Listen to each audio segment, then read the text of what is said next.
The following podcast is a W2M Network original production. Visit W2Mnet.com for all of our other great podcasts, plus news, reviews, articles, and opinions from the worlds of wrestling, video games, football, and entertainment.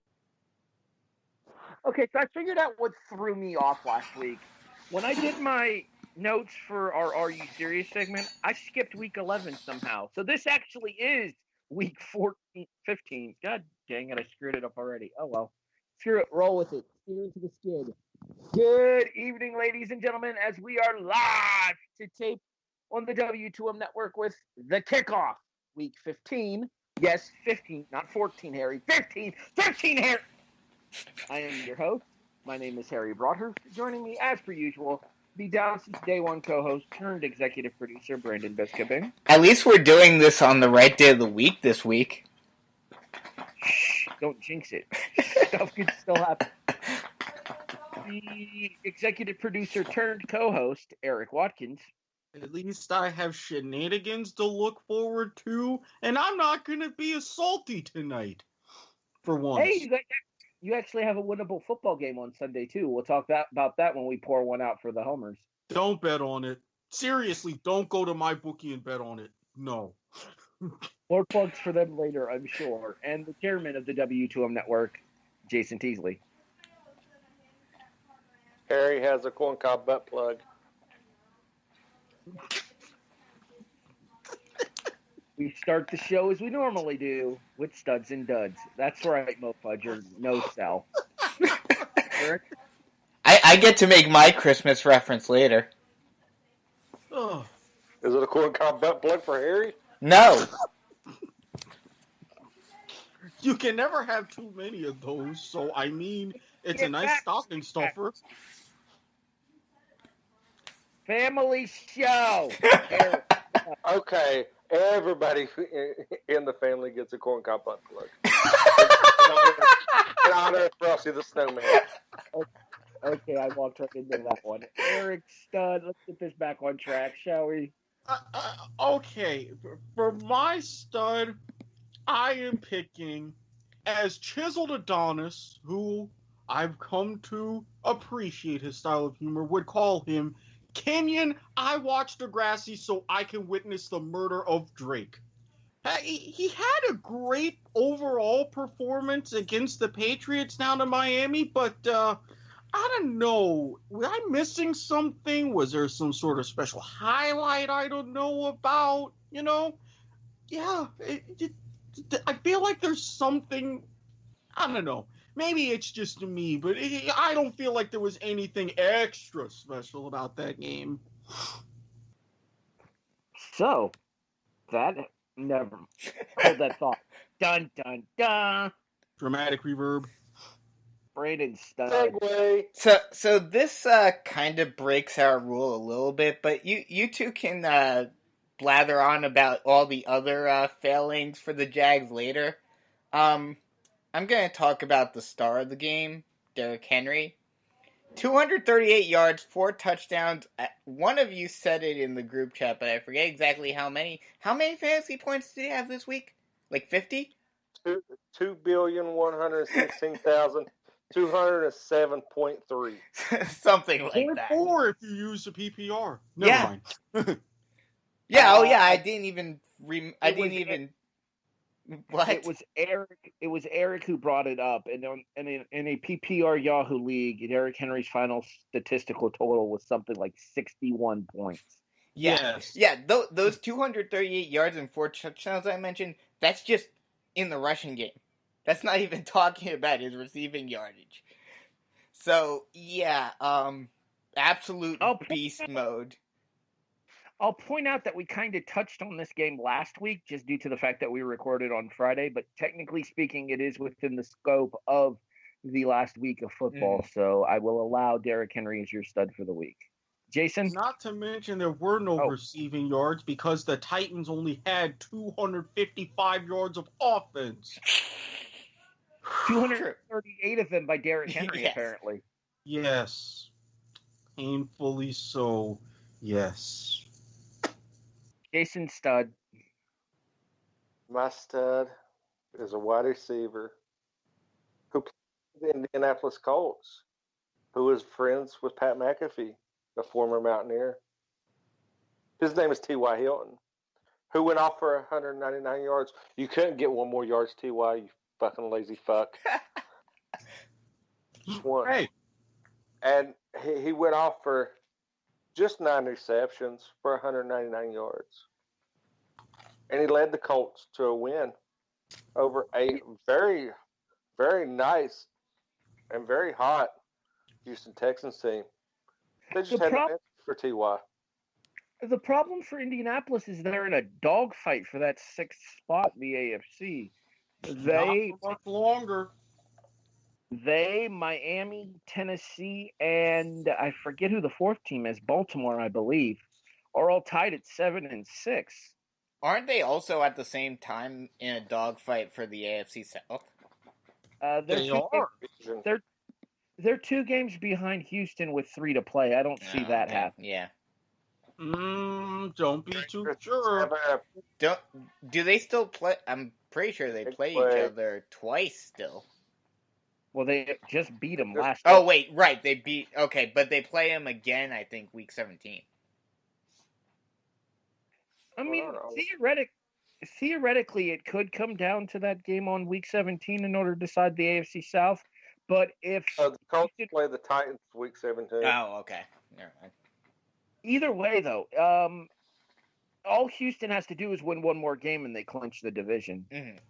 Yeah, but this was still a hell of a bounce back for T.Y. Hilton and Andrew Luck coming off of being shut out for the first time in his career. You know, the funny thing about T.Y. Hilton is, to me, though, is that he's one of those guys that gets so slept on in fantasy football, too. Like, nobody ever expects him to put up the numbers that he does, and then he goes out and, like Jason just said, he drops almost 200 yards on 9 catches and 2 touchdowns against what was at that time the hottest team in the AFC in the Houston Texans. I've had it from personal experience. I've had him on my team for a couple of years in different leagues, and he's always been a good receiver. Yeah. If I can find him like 3rd, 4th, 5th round, I always try to get Hilton. Oh, yeah. All right, my stud for the week is not so much a game. It's not so much a score line. It's not so much a player in particular. It's not even so much a team. We talked about the Army-Navy game last week here on the show. My stud for the week are the men that make up Army and Navy. The game actually probably exceeded a lot of people's expectations just due to the fact that, well, Navy's kind of sucked this year. Let's call it what it is. They were 3-9 into this game. Army was 9-2 and ranked for the first time, I think, in like 20 years. I want to say, like back to the late 90s was the last time they were. Yeah, they were ranked for the first time since 96. They will finish ranked for the first time since 96. Not necessarily, because they could get knocked out in the final poll by if they lose to Louisiana Tech. It's Louisiana Tech in the Armed Forces Bowl, correct? I believe so. Yeah, so technically speaking, they could still end up out of the final top 25, but they will finish the regular season in the final top 25, plus a 10-win season, which Army hasn't done in probably since that 96 season, I would assume. Mm-hmm. So things are definitely turning around at the military academies. All right, Erik, let's flip this. You might say they're taking it up an about face. Good one. Well played, Jason. Erik, other side of the coin. Dud. Well, it is something even worse than a certain coin flip at the beginning of that Army-Navy game. You're on the field. You're out there trying to help your team, trying to stop the Schneid. You've got to kick to force overtime. Everything is all set. The snap, great. The hold, great. You step up and whoosh. Classic Charlie Brown style. I get that there are different cleats. I get that O.co is a piece of crap, and that's why the Raiders are leaving, even though more developments on that thanks to the city of Oakland. But Chris Boswell, you have one job. One job. That's all you have to do. You can't do that in that situation. Even with everything else, you're still my dud. I'm sorry. I take it to you listen to Pat McAfee today, huh? I have not listened I haven't listened to today's episode. Listen to yesterday's episode where they did mention it. Yeah, it was it was the 11th. What is today? I don't even know what today is. Yes, today's Today's the 12th. the 12th. They go Tuesdays and Thursdays. Yeah, it was yesterday's. I listened to it today, and it was. I have to agree. I think he went out there with something to prove, and he had all intentions of kicking the piss out of the ball. Mm-hmm. And I mean, when he planted, he planted too hard, and then he planted his ass on the ground. Yeah, it was definitely a bad moment for the brand, I gotta say. I'm disappointed that was one of the few Steelers games that I did not get here. Because that would have been a hilarious moment to see. I'm just curious how the hell it ended up on Fox. Because it was I think it was a flex. To swap games at different points during the season to keep more of a balance. Mm-hmm. Well, not to mention, it was weird on Fox. Fox lost one of their games as well because they swapped out for the Sunday night game into the Los Angeles Rams and Chicago Bears game. Mm-hmm. We'll be talking a little bit more about that Rams-Bears game here shortly. Dun, dun, dun. Dramatic reverb. Brandon, dud. My dud for this week are the Denver Broncos, losing to the San Francisco 49ers. Yes, the Broncos are kind of in a mediocre season, being around 500. But still, the 49ers have been struggling all season long. And you lose to them, and not just lose to them decently bad. I mean, 6 points. But at the same time, though, this is a San Francisco team that is tied for the worst record in football with Arizona. Hold up. I'm going to interject. You two ass munchkins do not ruin the good name of George Kittle, who had an amazing game. Yeah, Kittle went off in the first half. The problem is he disappeared in the second. Only thing you got to do, he rocket strapped into his back, led them to the promised land, got that W. And to be fair, even Kyle Shanahan said he should have gotten him the ball in the second half. What was it? 215 yards in the first half? 4 short of a record. He had 210 total with a touchdown of 85 yards. I will point out, I believe, I saw it pointed out somewhere. I want to say it was on ESPN that the tight end record for a single game is like 214. Nope, it was 210. The tight end record for a single game was 215 by Shannon Sharp. Okay, so I had those two numbers confused. All right, I knew it was something along those lines. And he was targeted 9 times, caught 7 balls. That's pretty impressive. Mm-hmm. 7 for 210. Let that sink in. Yeah, with 30 yards to catch. I mean, my math isn't necessarily the greatest. I'm no Erik when it comes to math, but even I can do that division. I'm just going to let you. Who was throwing in the ball, Erik? And if you screw this name up, who threw Kittle the ball?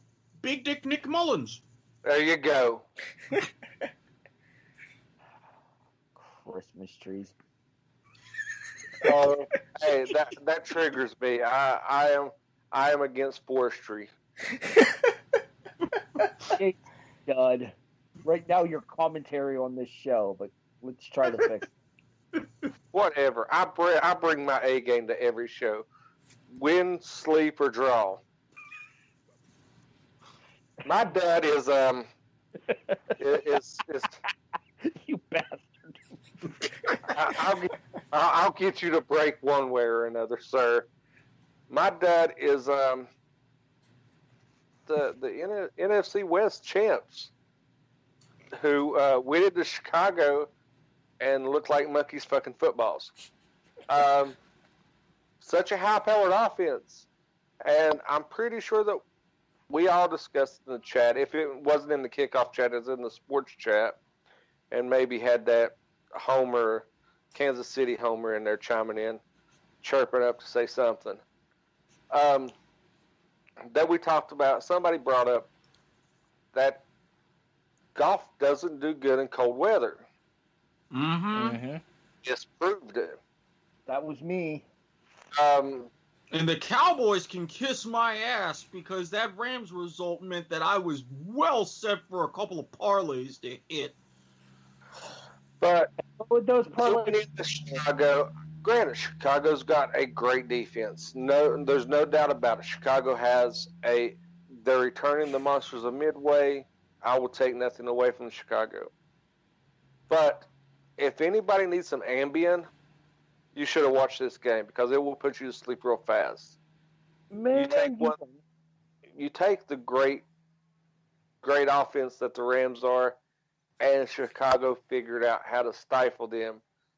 Held Gurley for like 23 yards. Goff threw 4 picks. I think Goff's QB rating for the night was 19. I mean, I really thought I thought he was a damn Buffalo Bill for a while. If I remember correctly, because I have him on one of my fantasy teams, I think he was in the negatives. That's how bad his game was.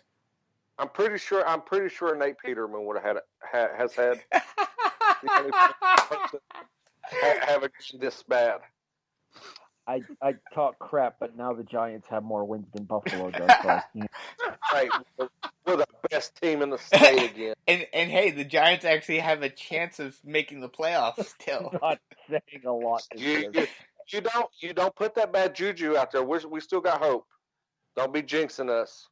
Hey, We'll Erik, talk about that a little bit later. where did you play those parlays at? MyBookie.ag. Again, for a limited time. Use promo code PAT. Get 50% bonus on your first deposit. You play, you win, you get paid. It's just that simple. I swear to God, we better start seeing some advertising revenue coming. Yeah, really. I tweet Pat McAfee just about every day and tell him that we shill for him on our show. And I'm begging for him to come on just to do a spot just to do his promo code for our show. All right, let's move on real quick here because we do have a bunch of other stuff to get to still. Let's talk about my dud for the week. And the reason I picked my dud was so that Brandon couldn't. How dare you? We have a phrase on this show, hashtag Brandon gonna Brandon. Well, in this instance, Harry gonna Brandon because I stole his pick. My dud for the week are the Carolina Panthers, who have managed to hand Cleveland a 5th win over the weekend, and in the same process have managed to completely fall out of the NFC playoff picture. And lose 5 straight, I believe. I think Yes. 5, yeah, because at one point they were like, no, I think it's 4 actually, because at one point It's they at were, least 4. It is 5. Yeah. It is 5 because they were 6-2 and now they're 6-7. Mm-hmm. Wow, they really freaking suck. No. I mean, I've been putting them as my get it together for like the last 4 weeks, so I would know. And you know what's really scary? Thanks to that win, if things go well, the Browns could actually finish with a winning season. Wait, I can make that thought even scarier for you. You ready, Erik? Yes. It is week 15 coming up, and the Browns are not mathematically eliminated from the postseason picture yet. Oh, well, that's happened before, even to the point to where there was a 40 different case scenario to where all of those things had to happen, and the Browns could make it at 6-10. This is just slightly more realistically scary. I mean, I seem to remember quite a bit of those scenarios had to happen last year for Buffalo to sneak in, and well, let's go Buffalo, I suppose. You're far from that at this point this year. Oh, no, we're mathematically eliminated. We were officially eliminated once the Jets beat us. We're out. Mm-hmm. But back to the Carolina thing here. They go into Cleveland, and the mistake on the lake hangs a 26-20 victory over the Carolina Panthers here.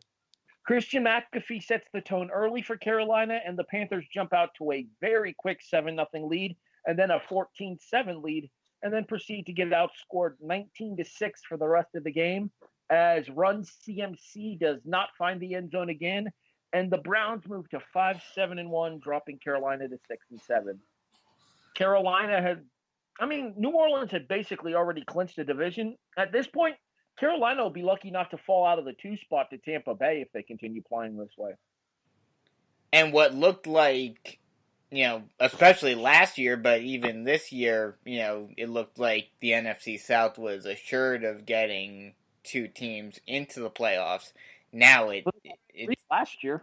Yeah, exactly. Last year they had 3, and this year it looks like they may just get 1. Oh, I don't think there's any question that they're only going to get. Then again, the 6th seed in the NFC is just as much of a clusterfuck as it is in the AFC. Giants are going to win the 6th seed. That officially wraps up Studs and Duds. We move on into So That Happened. Jason, if only because it makes me smile so much that we're going to talk about what we're about to talk about, why don't you go ahead and go first? Okay, well, Erik talked about Drake having a wonderful day. There was a reason for Drake having a wonderful day. And that reason was Ryan Tannehill handed Tom Brady his ass. He made a fool of Rob Gronkowski. And the Miami Dolphins proved to be the Bermuda Triangle for New England Patriots, as the miracle in Miami did happen. With no time left on the clock, the hook and ladder from Varsity Blues glory came into play. Tannehill completes a pass. It gets lateraled to Drake. Drake then proceeds to make Rob Gronkowski look his bitch, because obviously when you're that big, you just don't know how to tackle or just lay on somebody, and runs it to a 60. It ends up being a 69-yard touchdown. Nice. To give the Miami Dolphins a win over TB12. Okay. Yes. Tannehill made Brady his bitch. Okay, 3 things to say to that. 1, first of all, to 69. All right. Giggity, giggity, go. Oh, my God. 2, it was actually a backwards lateral first to another wide receiver and then to Kenyon Drake. So it was a double lateral. I thought there was only one. Oh, no. The initial pass went to Stills. Stills lateraled it to Parker, who went 5 yards. Then he lateraled it to Drake, who ran the final 51 yards, including the stomp on Gronkowski. So wait a minute. You're telling me it went Ryan Tannehill to Kenny Stills to Devontae Parker to Kenyon Drake? Yes. Yeah. That is a lot of moving parts. Third, that sounds like one of those pickle plays in baseball when you have to write down 6, 4, 3, 4, 3, 1, 2. Third, and just as importantly to me in this instance here, in regards to this here, Erik, you're a longtime college football fan, right? Mm-hmm. The only thing missing from this play was one of the announcers shouting, "And the band is on the field!" It would have been even funnier had any of those guys played rugby, because that actually factors into the story of that play. Jason, I believe we discussed a big fact from this game as well in the group chat. Do you remember what it was? The fact that Tom Brady officially goes over 1,000 yards, or that he breaks the touchdown record? Neither. Erik, do you remember the fact that we had about this game in the group chat? The fact that, as Jason alluded to, Brady's lost 5 of his last 6 games in Miami? Well, no, the curse of Miami is real, but that isn't what I'm referring to. It's actually specifically relevant to the play itself in question. the fact that I was going to bring up that I one of you brought up in the group chat originally, and then I was reminded of it, apparently forgotten again. This is the longest winning from scrimmage play in NFL history. Yes, the longest winning play from scrimmage with no time left on the clock. Although there are those that would say the original Miracle in the Meadowlands in the 78, they would kind of disagree with you. So there's been a bit of ongoing research about that. All right, I got a question. Bigger play, the Music City Miracle or the Miracle in Miami? We don't talk about the Music City Miracle. Screw you so much. Oh, you're getting replaced next season. All the Bills had to do was stop someone, which was an illegal forward pass. They beat them in the AFC Championship game. We win the damn Super Bowl. Not no 1 yard short, greatest show on turf crap. I got a question. I got a question. Do you obviously? I guess you are in favor of the tuck rule too. No, I could have sworn that was. If you're going to say illegal forward passing, that puts you on the side of the tuck rule. Well, the reason again, I thought it was a forward pass because we would have beaten the Bills in the Super Bowl, or beaten the Bills and gotten to the Super Bowl. I say that was a fumble because it's two different rules, and that was a pure conspiracy devised by the NFL because that happened right after 9/11. So there's that. Moving on. And it started the Patriot Dynasty. Yes. Yeah, on a related note, screw Tom Brady. All right, Erik, you're up. So that happened. Well, speaking of John Gruden and the Oakland Raiders, who were victims of the tuck rule, thank you. We all knew that when a team gives a head coach a 10-year, $100 million contract and give all of his assistants guaranteed 4-year deals, he's really going to be running the show. Well, that became official as the Raiders fired general manager Reggie McKenzie.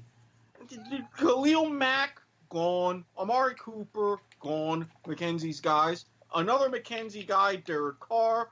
There's rumors swirling around that Gruden wants him out. So, this is really Chucky's franchise, for what that's worth. Hey, Gruden, send Carr our way. We'll take him for you. No, send him down here to Jacksonville. We'll take care of him. We need a quarterback too, you know. We'll take his contract. You know what's funny? The only person in the only person here the only person's team here that doesn't need a quarterback, but this year they did, is Harry. I'd say Josh Allen is doing all right for himself. Oh, yes, now. No, I'm saying earlier on in the season you did. Now you don't need a quarterback. We are going to talk about Josh Allen a little bit and pour one out for the homers because he actually set an NFL record this week. So we'll talk about that a little bit later on here. In regards to the Oakland Raiders situation, it's Rod Tidwell theory. For those of you who don't remember, Rod Tidwell was the name of Cuba Gooding Jr.'s character in Jerry Maguire. And what I mean by that is that Oakland basically rolled out the bank to John Gruden, who said, "Show me the money!" And they did. So anything that Chucky wants, Chucky gets. Mm-hmm. And that includes the general manager, Reggie, what did you say his last name was? McKenzie. It really doesn't matter because he's gone. Anyone else got anything to add to this? The Raiders suck. Raiders gonna Raiders. Raiders are the new Browns again now. Did you see the Facebook? Is back. Did you guys see the Facebook meme of the Browns helmet handing the torch to the Raiders helmet? Oh yeah. Yes. I chuckled at that one. That was well done. There are 3 teams. I think there are 3 teams that are guaranteed to suck forever in the NFL: the Raiders, the Browns, and the Jets. Hey, Oakland! You're sure you really want to sue They could be Reno's problem. They could be Santa Clara's problem. They're going to be Vegas's problem. They won't be yours. Yeah, if I'm Oakland, I'm like, fuck it, just go. Just leave now. We don't need you. It's the antithesis of Al Davis. Hey, just leave, baby. They've got a really good team of a different sport sitting right next door. For now. Yeah. They're leaving too. No. That's in the same building. I'm talking about right next door. No, I know who you're talking about. They're building a new arena. They're moving into a new arena. They're leaving Oakland. Oh, I did not hear about that. So, are they building one in San Fran? I believe so. That's been in the works for the past couple of years. So, Oakland's losing all their teams. Yes. Well, welcome to the tip-off here on the W2M Network. Guys, that's the name of our March Madness special when we come back. Can I segue that into one little thing real quick? Make it quick, Bisco. Segue.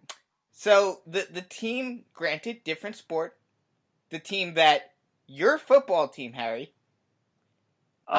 could not beat.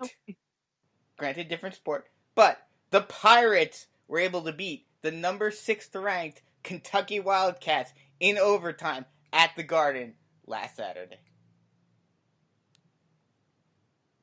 It's okay, you guys are just choking the second round of the NCAA tournament like you usually do. Oh, shut up. Besides, our team doesn't care until we get to conference play, because we're in a real basketball conference. So are we.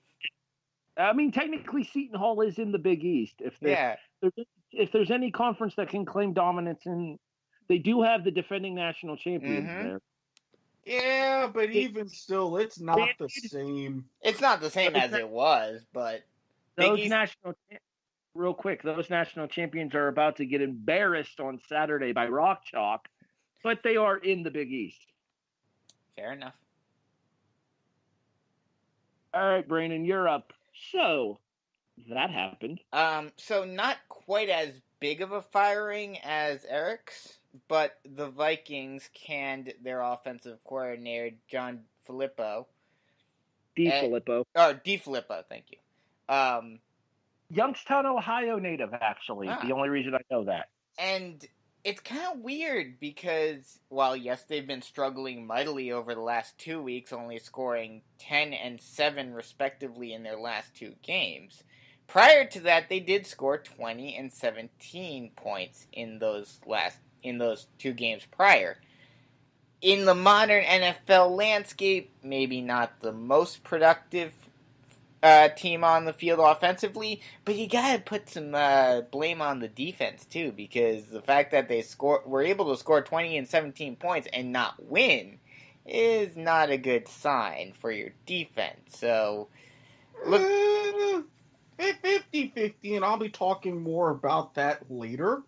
Dun dun dun. But for a team that looked like they were, on their way to making the Super Bowl in their home building just last year, they've had a very big fall from grace. This has been the year, I think, how many teams out of the teams that made it to the playoffs last year are either out of contention entirely or at the very least not looking good in terms of making the playoffs this year? I can name at least 4.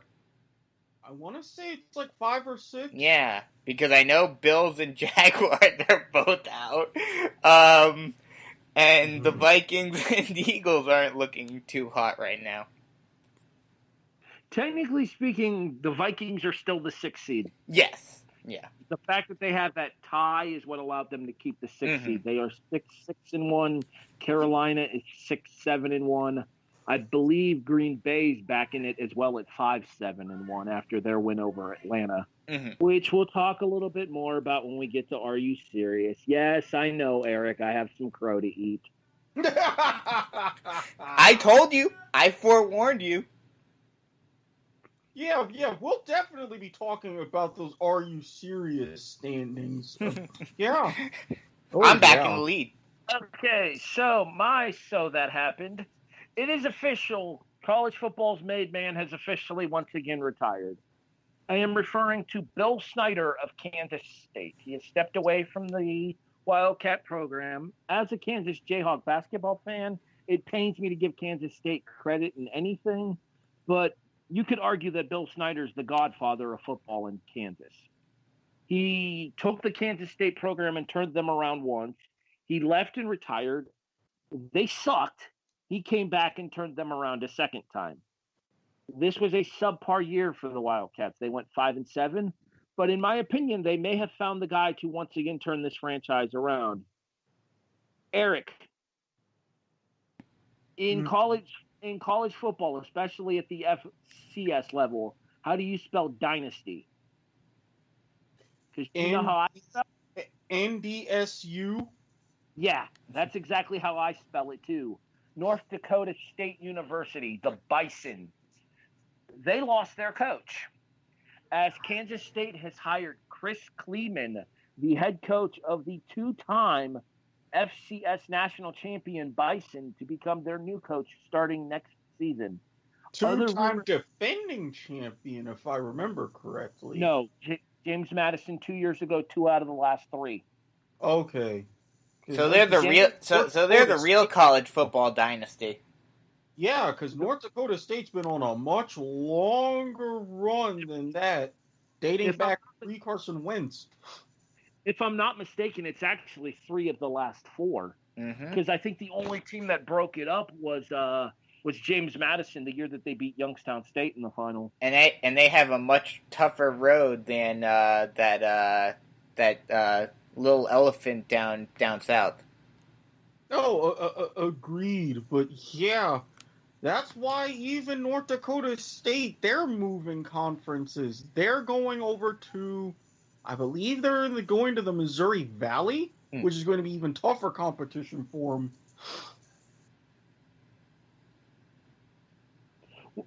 Wait, who's moving to the Missouri Valley?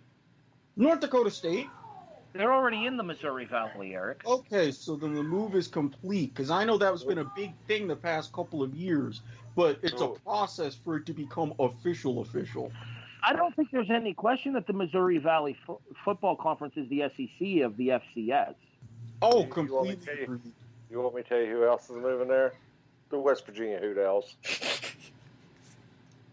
Their game against the Buckets is this Saturday. We'll have results and discussion about that next week here on the show. It keeps getting postponed due to tornado warnings in Charleston.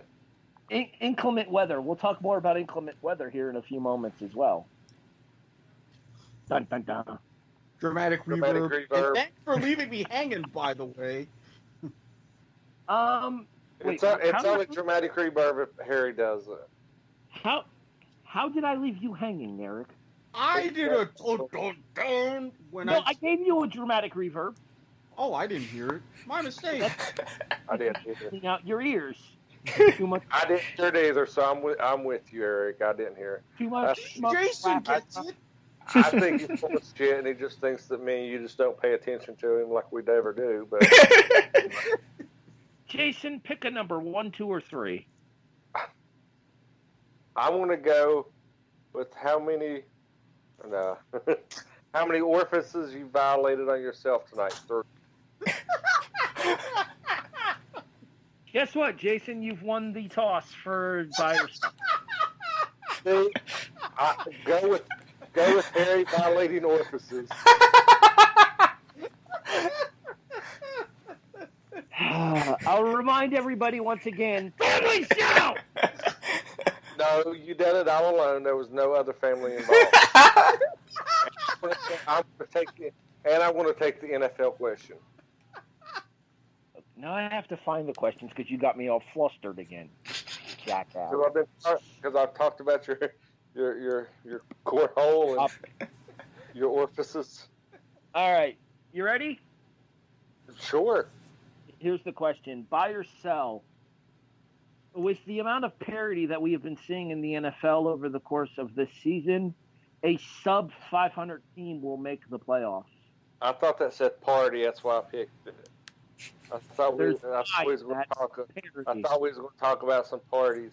like the party that I'm going to be throwing when the Giants win the NFC East and be the Road Warriors and win the Super Bowl. See, I was teeing it up. You talked over me, so I'm buying that. I'm buying the Giants getting in with a subpar record of 7-9. God, that sounds so bad. I'm about to say, that's like not mathematically possible, right? It is. No, it's not. Not to win the NFC East. No, not to win, but to get in, but to get the 6th seed. I mean, technically speaking, with Minnesota at 6-6-1, the Giants aren't eliminated yet. No, and we have the easiest schedule out of anybody in the NFC going forward. So we're going to pour some out for the homers. We'll get to that in a second here. We'll Get later. to that in a second. We have other stuff to get to. That's up next. Don't worry, we're getting there. Brandon, buy or sell, sub 500 team will make the postseason this year. I'm gonna sell this, but I think a team right at 500 will make it. I'm more in that boat myself. I mean, theoretically speaking, 7-9 could be a wild card in the NFC this year, just because that conference is top to bottom garbage. You have the two top teams in the NFC in New Orleans and Los Angeles, and then the step below them is Chicago and Dallas, and then everybody else is just cluster fucked right behind them. There is no other dominant team outside of the 4 division leaders right now. Those are the only 4 teams with records of more than one game above 500. Because the 2 wildcard teams in the NFC right now are, Seattle's 8-5 now, I guess, because they did beat Minnesota on Monday Night Football. But Seattle at 8-5, and then as mentioned, Minnesota at 6-6-1 has the wild card. Erik, same question: buy or sell? A sub 500 team will make the postseason this year. I'm going to sell just barely because I don't think that Minnesota is going to really hang on, and they would be really your best shot at 7-8-1 even to make the playoffs. But I do think, both looking at the NFC and for craziness in the AFC with that 6th seed, there's an 8-8 team, or maybe even a Pittsburgh at 8-7-1. They can still make the playoffs, but 7 wins, you're going to be in the conversation and you're going to create a lot of chaos week 17, but it's not going to happen. Hard to believe when you look at last year, and 3 9-7 teams were left out in the AFC, and it took 10-6 to get in the NFC. Mm-hmm. Significant step down in terms of the top teams, or I guess you could say maybe a step up in terms of the bottom teams this year. I think it's mostly a step down in terms of the top teams, because look at some of the teams that made it in the NFC last year and look where they are now, like Minnesota and Philly, like I talked about earlier. Not to mention you can throw Green Bay into that conversation as well. Yeah. That's 3 just in the NFC, and then you have another 2, and I think that's all of them, 5, that will not, more than likely at least, will not make the playoffs this year. Minnesota still can, but... Yeah, I mean, Atlanta there, because they were in, and then... Atlanta too, and Carolina. So even more, actually. Good point. Well, Carolina's still got a chance. They still have a chance, but... Atlanta's mathematically eliminated, but Carolina still has a chance. Not if they keep on losing. Well, no, if they keep playing like they've been playing, then they're done, obviously. I mean, you lose 5 in a row, it does something to a team's psyche. To think this all started from getting absolutely bitch-slapped by Pittsburgh on Thursday Night Football. Because the announcers were talking about that during the Browns and Panthers game, because there's somebody that lives in, I've mentioned before, the Youngstown, Ohio area. We're right in between Pittsburgh and Cleveland, so we get the Browns and the Steelers games here. And this past Sunday, it was the Browns at 1 o'clock, the Steelers at 4:25, back-to-back on Fox.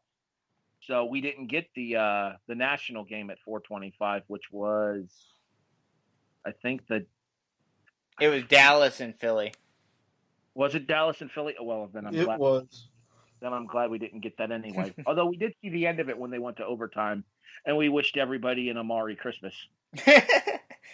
But the Steelers are another one. I'll talk about them more later, but it's kind of funny. Both of the teams that I normally get here have been going down the tube lately. Interesting fact, it would also be a Dacky New Year. Anyway. I know. I feel bad. I'm kicking myself for it.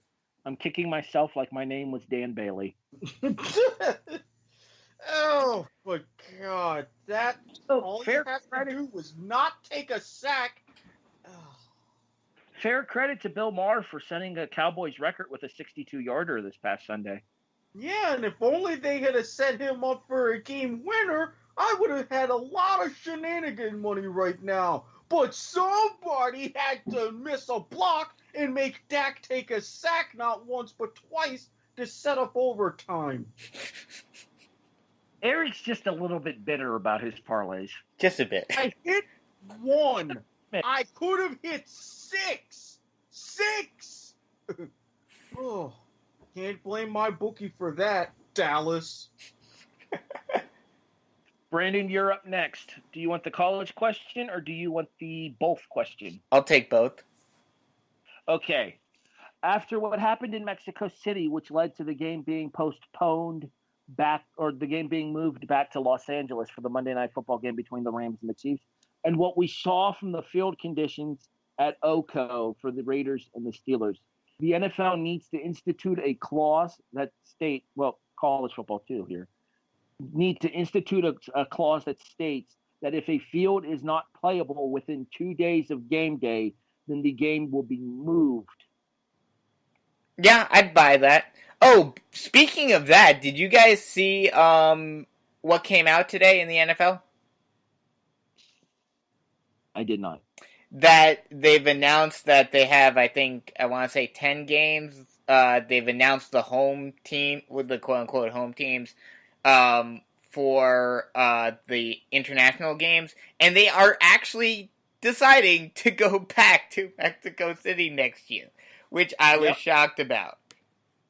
Well, as long as they keep the game, the concerts away from the stadium the week before the game, they should be fine. But I mean, just because of what happened this year and the debacle and the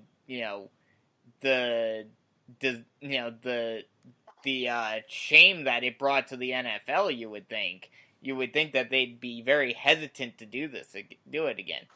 Oh no! Even after and as the debacle was going on, right after they announced the game would be moved to LA, they made the announcement that said, "Yes, we're going to go back to Mexico City in the future. That's not going to stop us."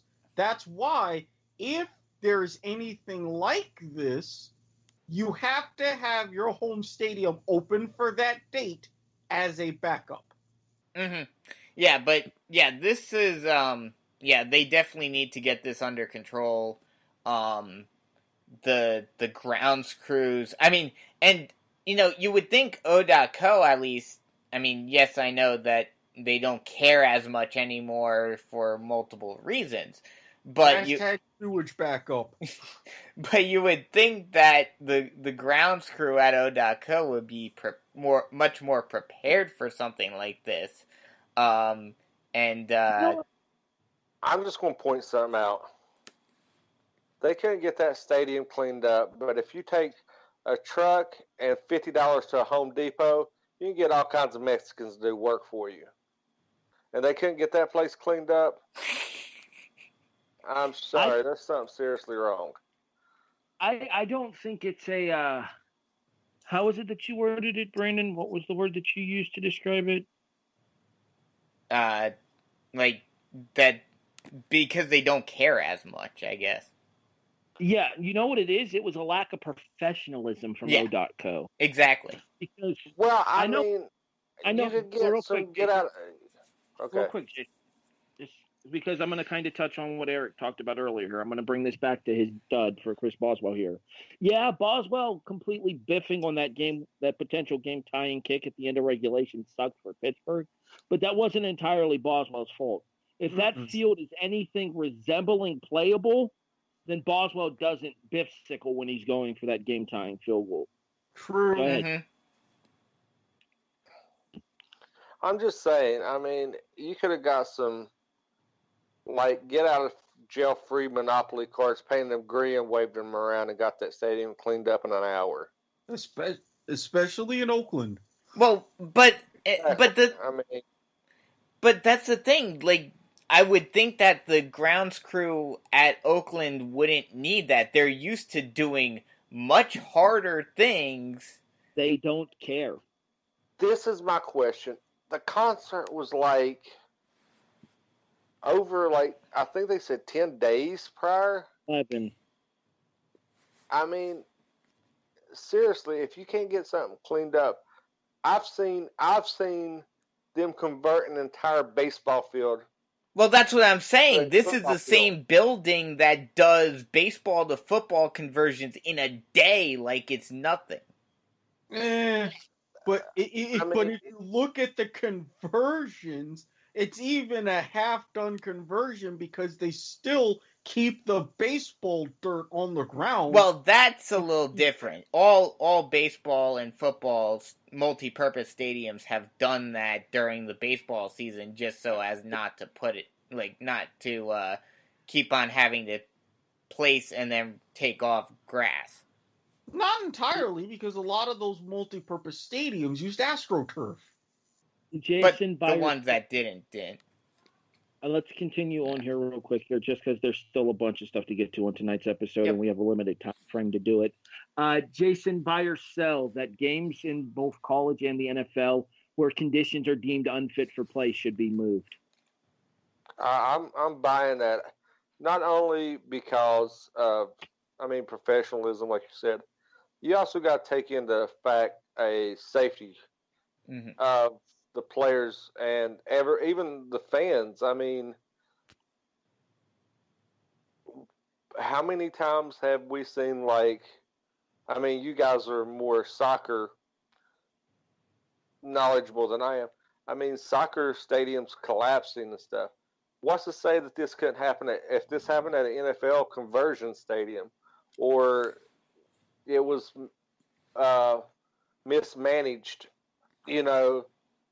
This happened at an NFL game. How catastrophic would that be? I mean, the NFL doesn't have good PR as it is. I mean, fortunately, go ahead.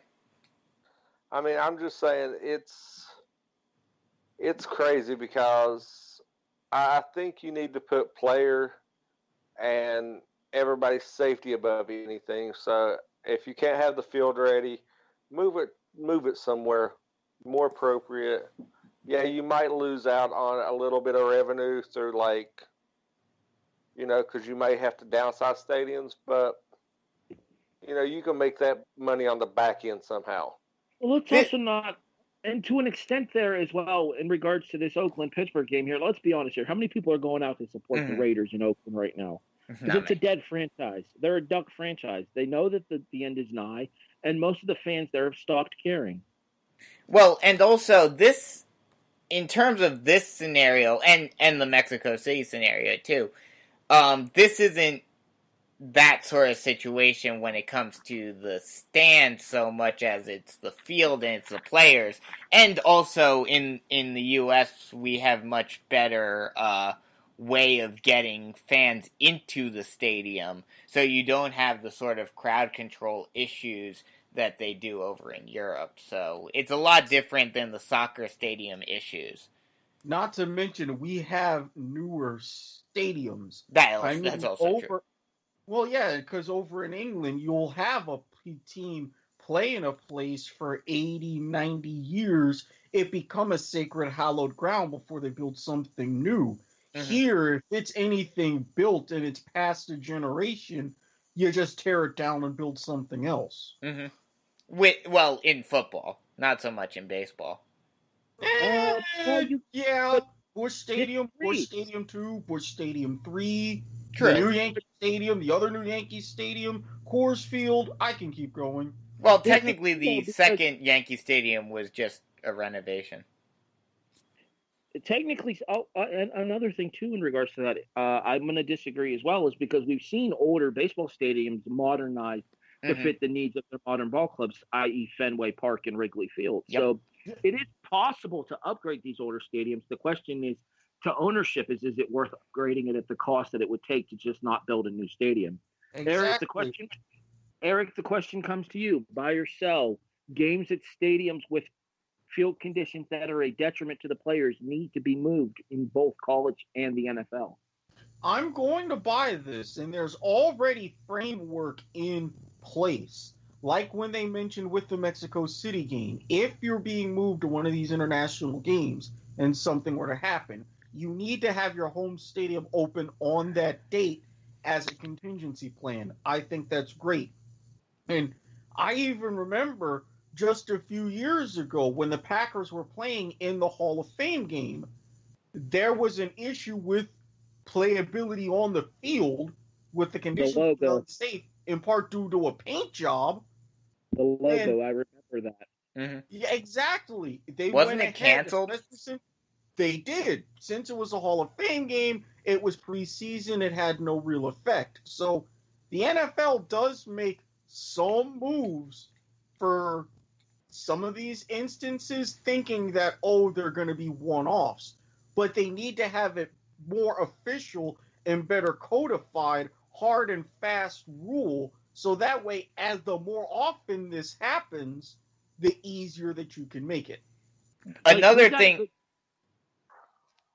Go ahead, Brandon, and then I'll close it up, and then we'll move on to the next question. Another thing about it is that if you make this rule, and you also not only make the rule, but when it comes to a home field like with O.co, you say, if you force us to move this game, you are taking a hit, you have to refund everyone's money for that game, what have you, and the teams are taking a financial hit as a result. Maybe it'll get some of these organizations' butts into shape and have them make sure that their fields are up to snuff. The only thought that I had on this, and then we'll close with this here too, is, we got a good chuckle out of what happened to Boswell. He tears his hamstring, it's not funny. Oh, yeah. No. Or blows out an ACL. Mm-hmm. I was just about to say, he tears his ACL or his meniscus or anything in his knee that sidelines him for the rest of the year, it's not funny. And both of those were viable possibilities from him losing his plant leg on a kick. Or tears his Achilles. Anything in the lower leg was at risk there because of the conditions. Mm-hmm. It's dumb that they were allowed to play on a field that was in that bad a shape. All right, let's move on here. Erik, you lead us off for the college question. You ready? Ready. So rumors have come out that the college football committee is talking about expansion already. Zip it, Bizko. We have a question to ask. Buy or sell, by the 2021 college football playoff, we will have expanded to an 18 playoff. I'm going to buy.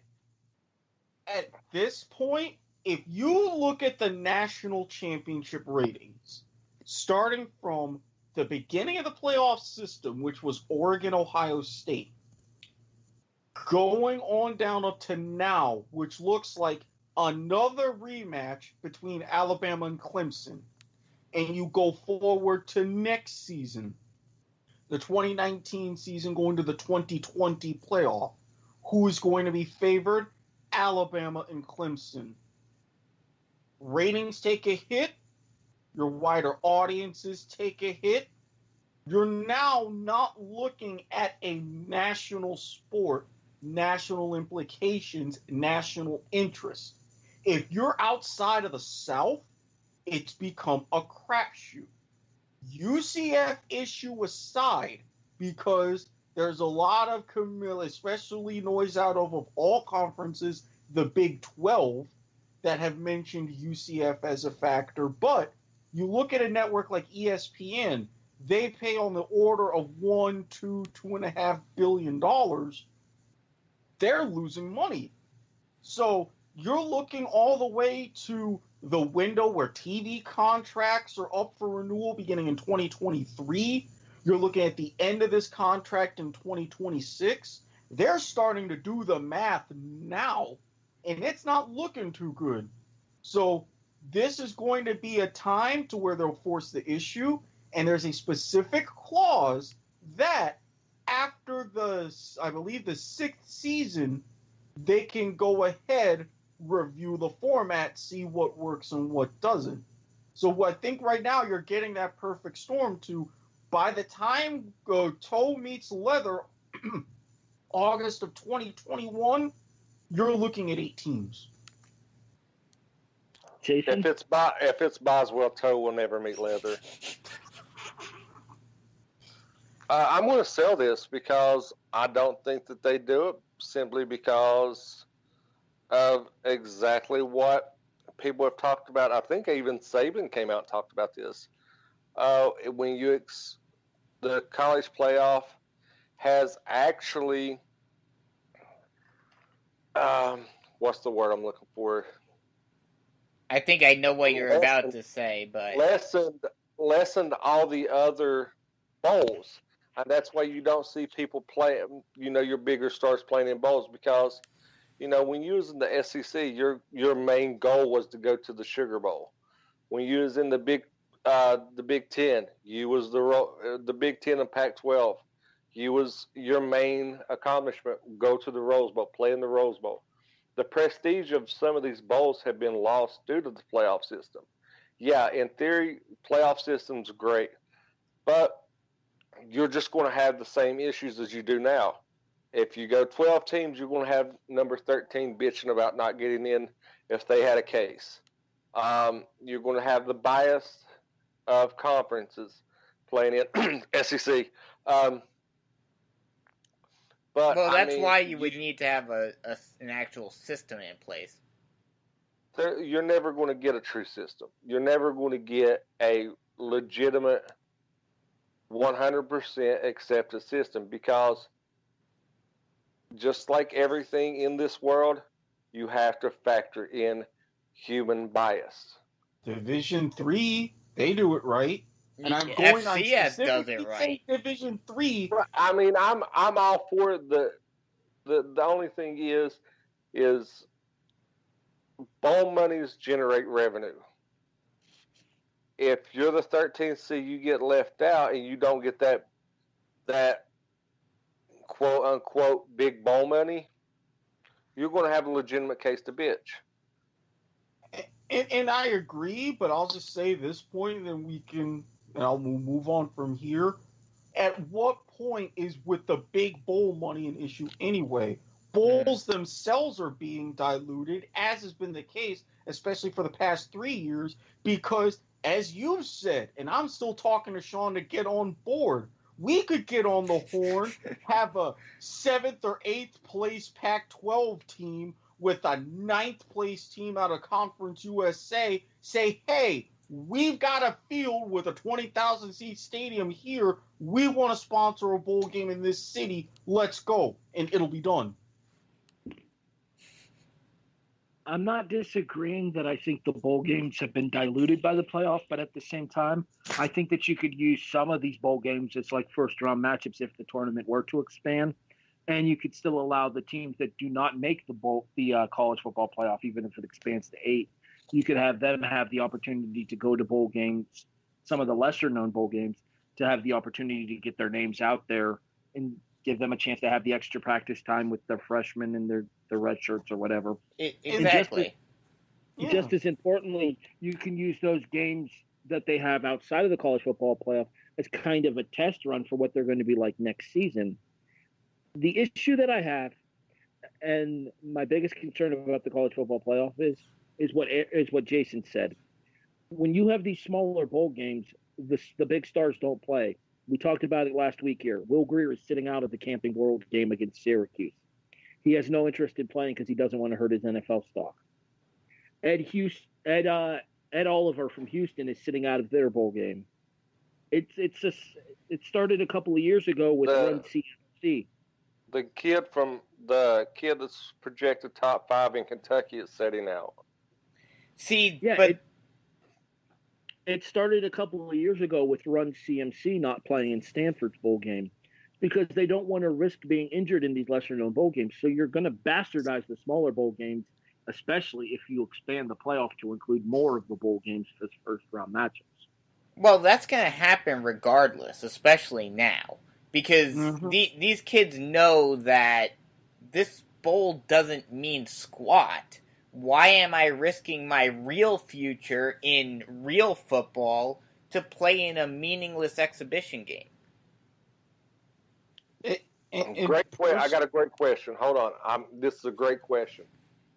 Murray, if he is not in if Oklahoma did not make it to the Final Four, you will not see Murray put on a pair of shoulder pads or cleats ever again. Simply because Major League Baseball has him a $9 million contract waiting on him, which exactly he can't touch. He can't. It baffles me that he cannot touch till he finished this season with Oklahoma football. Well, 100%. Go ahead, Harry. I 100% agree with that. If Oklahoma wouldn't have gotten into the 4th seed, Kyler Murray wouldn't have played in the bowl game.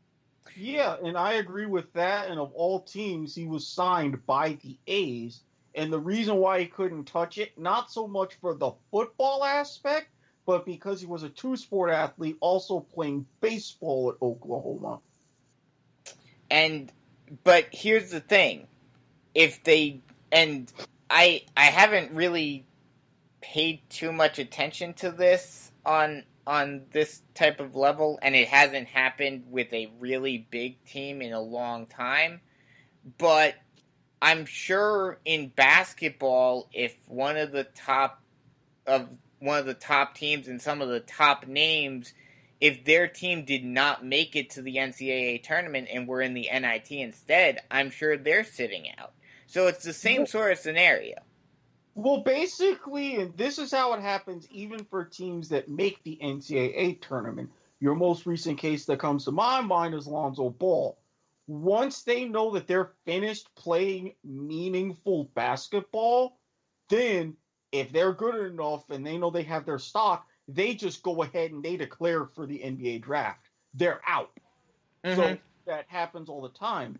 And the reason why, circling back to why I say Division III has it right, Division II, their playoffs in the past decade have expanded 24 to 28 teams. It most likely will stop there.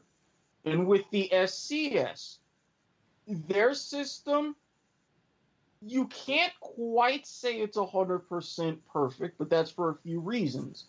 And me being here in Jacksonville, we have the Jacksonville University Dolphins, which I actually may be returning to school and be a student there probably next year. Stay tuned for that.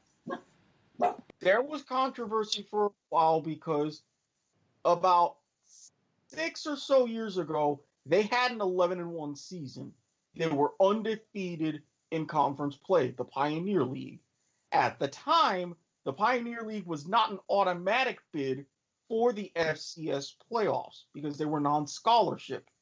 They did not get in as an at-large team. The Pioneer League worked with the NCAA. They eventually gained that automatic bid. The FCS playoffs has since expanded. It was 16 teams, then 20, now it's 24. But for teams like the MEAC and the SWAC, who because of scheduling are basically ineligible for the FCS playoffs, they have a special bowl game between those two league champions. I want to say it's in Orlando. It might not be, but it still have something like that. Well, I can tell you it's the Celebration Bowl. It'll be North Carolina A&T against Steve McNair's alumnus, Alcorn State, this Saturday. This Saturday at noon on ABC. It's the precursor to the first college football bowl game of the season. That's the exact bowl game that I was referencing to. Thank you very much, Harry. So, FCS, they have it to where this could, now granted, size-wise, not to this extent, but they've shown if you have this kind of a system, it can work. And those lesser bowl games would actually be even more meaningful, because instead of your New Year's 6th and the Olive Garden Papa John's 12th Street Bowl in Sheboygan, you have... How dare you knock the good goddamn name of Sheboygan? Continue. You know what I mean? You have your meaningful big games and a couple meaningful bowl games, but then if you have a not good enough season, it's you can still get in on special tiebreakers and rules at 5 and 7. It's no, you get better and you improve for next year. The D3 final is actually tomorrow night. Actually Friday night, because we're recording this on time. I'm so used to recording on Thursdays now that I'm forgetting we're actually on a Wednesday today. The D3 final is this Friday. It is Mount Union versus Mary Hardin Baylor. Damn it! I was hoping for another Mount Union, Wisconsin Whitewater rematch. It doesn't matter, because go Purple Raiders. Anywho, the first of the bowl games, as I mentioned, is actually this Saturday, December 15th, Tulane and Louisiana Lafayette, or as they're affectionately known, yeah, I agree, but as they're affectionately known, ULALA kicks things off with the Camping World Bowl in Orlando, Florida at 1:30 p.m. on Saturday. And also, right, I think there's like North Carolina A&T is playing in a bowl game or something. Yeah, Harry just mentioned it, the Celebration Bowl. Oh, yes. That's at noon on ABC. All right, let's move on here. It's time to pour one out for the homers. No college football to discuss this week, so we'll specifically focus on the NFL here, and I will talk to Brandon and Jason first, as I usually do. A impressive victory over a depleted Redskins team moves the Giants to 5-8. Even if you I turned British there for a second. Even if you don't make the playoffs, how many wins would you consider for this to be a successful season in New York? Brandon, I'll ask you first. Looking at how they were playing at the beginning of the season, a 7-9 season would be outstanding at this point, considering how poorly they started. Jason, same question.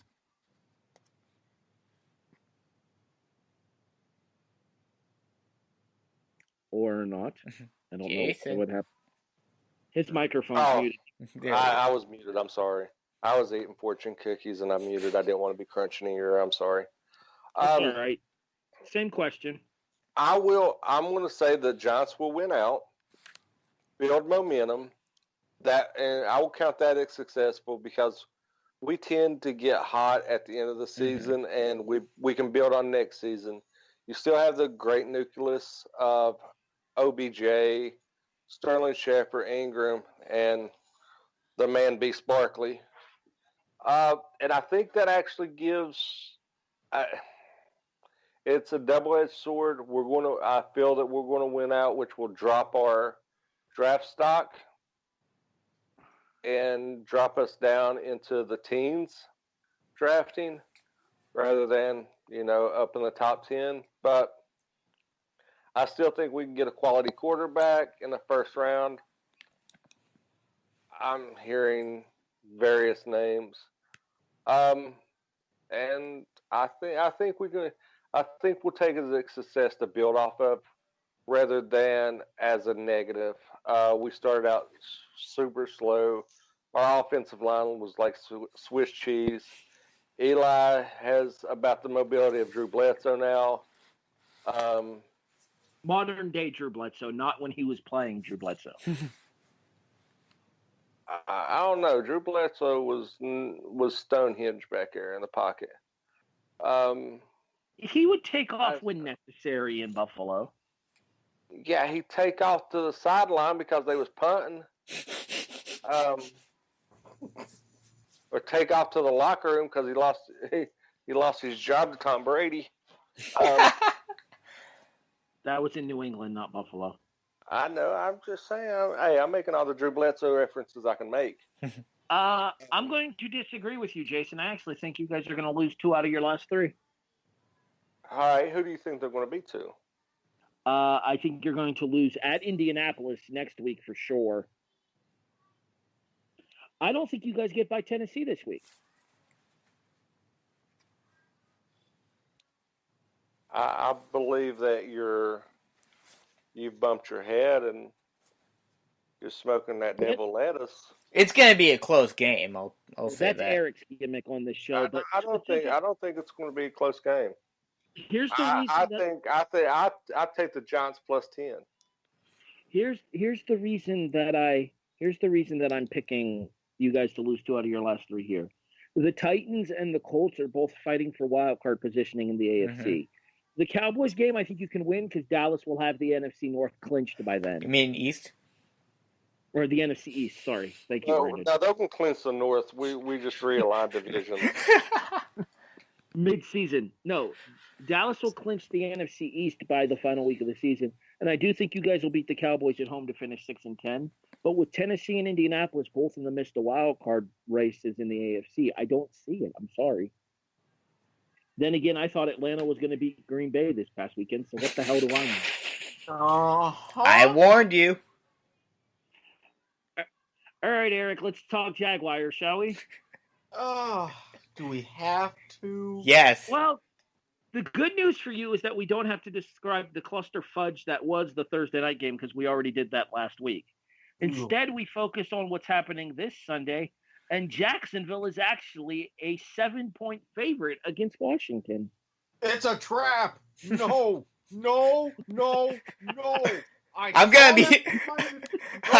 I'll be talking about that later. Of course we're going to be a 7-point favorite at home when the weather's half decent and we're facing bum-ass Mark Sanchez, who butt fumbles not once but twice. And lest we forget the mightiness that is the great Josh Johnson. Oh, Jesus. Knowing what happened and knowing the fact that Jalen Ramsey is pretty much non-existent in the witness protection program, yeah, we're going to screw that up even worse. Watch Sanchez goes out and throws 4 touchdowns and just rubs his nutsack all over us. Are you serious? That's kind of what Derrick Henry did this past week. Yeah. Like, do you guys remember the old Halo game where you could like drop your taint onto somebody after you killed them? Oh yes, teabagging. Yes, teabagging. That was Derrick Henry last week. Derrick Henry was teabagging on the whole entire Jacksonville defense last week. 3 stiff arms on 1 run. That was all I needed to see. And ESPN made damn sure I see it from every conceivable camera angle. If I could have flown up to Bristol and smacked somebody right then and there. All right, so I actually do have a little bit of positive news to discuss and pour one out for the homers this week. Yes, the Bills lost to the Jets. I'll say it again for the people in the back. We lost to the fucking Jets. On a game-winning touchdown run, no less. I know how that feels. That's when you know your team sucks. But on the plus side, Josh Allen set an NFL record. Do you know what that record is, Brandon? No idea. Jason, do you know? Not a clue. Eric, I think you might. That's why I saved you for last. Most rushing yards by a rookie quarterback? Over a 3-game span. Oh, okay. Josh Allen, over the last 3 games, has rushed for almost 500 yards. It is the most in NFL history, breaking the record that was held by, Eric, do you know? Michael Vick. Michael Vick is correct. I knew he broke my Michael Vick record. Mm-hmm. So I will give Josh Allen credit for that. Let's be honest here. It is over in Buffalo for this season. We are done. It is what it is. That being said, our last 3 games are Detroit, Miami, and New England. 2 of those 3 are winnable.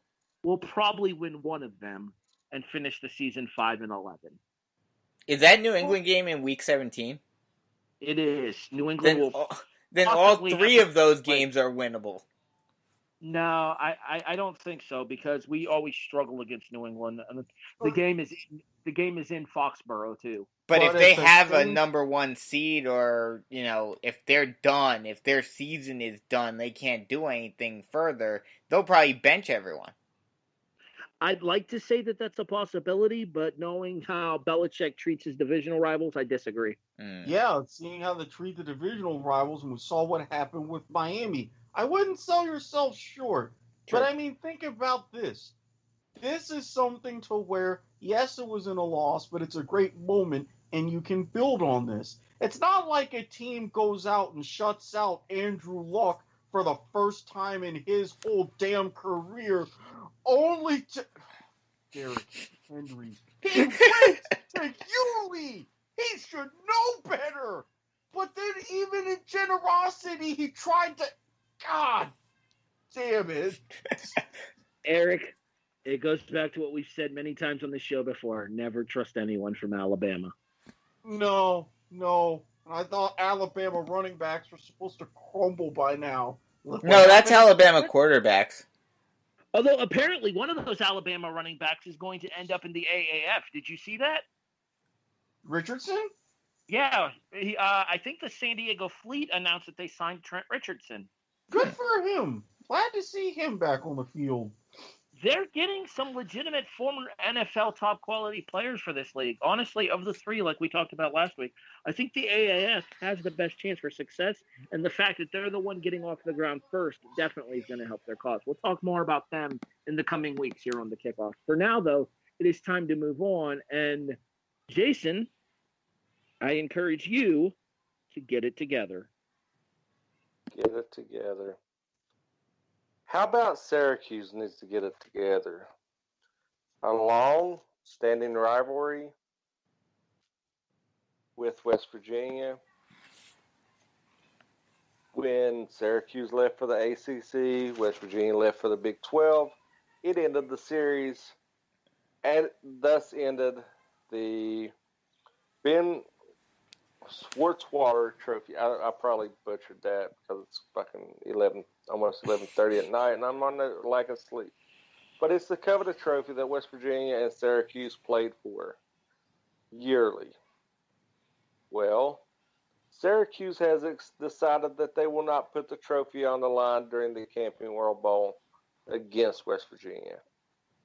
Come on, renew the rivalry. Get it together and put the trophy on the line.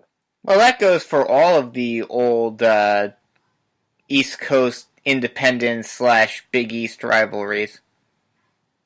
Yeah, I mean, I can see where their heads are at because they know if and probably when they lose, they may never see that trophy again. But I will side with you. One last go round. Keep it forever, lose it forever. Hell, if the U.S. can be gold medalists in rugby for damn near a century, something like that could happen. Well, my thought process to that would be is if your guys are so concerned about that, then maybe the two schools should negotiate to play each other out of conference. Or even make it a basketball rivalry. There's that, too. I mean, it'd be a lot easier to play in basketball every year than it would be in football. Yeah, I mean, you got a lot more leadway. Make it a basketball rivalry. Mm-hmm. Keep the rivalry.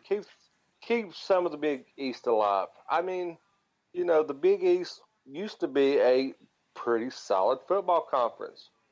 We had Miami, West Virginia, Va Tech, Syracuse, Schittsburg. And then all of you guys had to leave it for the bigger money. Hey, the Big East was really only a basketball conference until we came to town, so you're welcome. I understand that. That was the issue with the Big East, was that there was too much division between the footballs, the big time public football schools and the Catholic 7. Exactly. That blew my mind. The Big East was, I mean, granted, you had the Big East football, which was pretty solid. The Big East basketball, and I mean, they were stark contrasts. it was a lot more competitive in basketball than it was in football, and I think that was where the disparity came from and why a lot of those teams left for the ACC, because they saw bigger and brighter money in the ACC against other schools that could help them with national recognition, i.e. facing the Clemsons, facing the Florida States, facing the Virginia Techs of the world. I wish we would have went to the ACC over the Big 12. I think that would have made more sense, too. Well, I mean, what would have made the most sense if we would have went to the Big 10? We could have renewed. You would have had a great rivalry with Ohio State. Could have picked the old Penn State rivalry right back up. Don't want any of that. No, I mean, that was a great rivalry. I mean, for both schools. That was a good rivalry because of the proximity. Both teams traveled well. You had the college feel and on both campuses on game day. See, I'm old enough to remember stuff like that. You young pups don't remember stuff like that. Well, I remember some of the old Miami, West Virginia. Well, yeah, I'm saying I'm talking about the Penn State West Virginia rivalry. I will say that was before my time. I will say this, but West Virginia Penn State goes back to when both schools were independents back in the early 90s. Mm-hmm. I actually do know my Penn State football history, Jason. I know it as well, mostly because of Requiem for the Big East.